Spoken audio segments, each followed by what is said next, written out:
Hello, I'm Bernard Hickey from Interest.co.nz and welcome to a special housing report brought to you in association with ASB.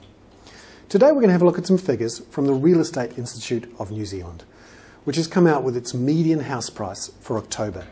It actually rose to $335,000 from $330,000.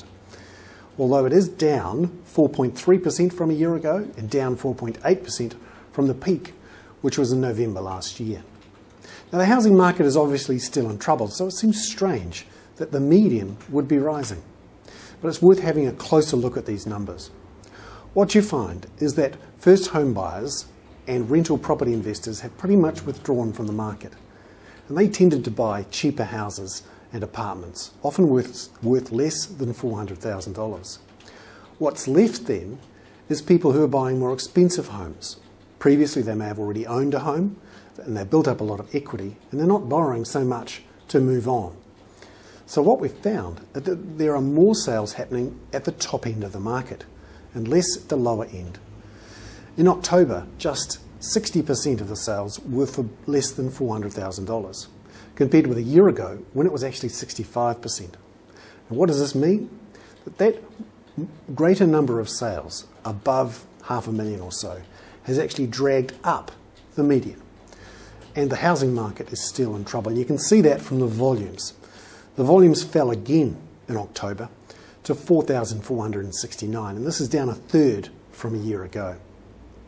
It's worth too looking at some other stats on house prices from quotable value.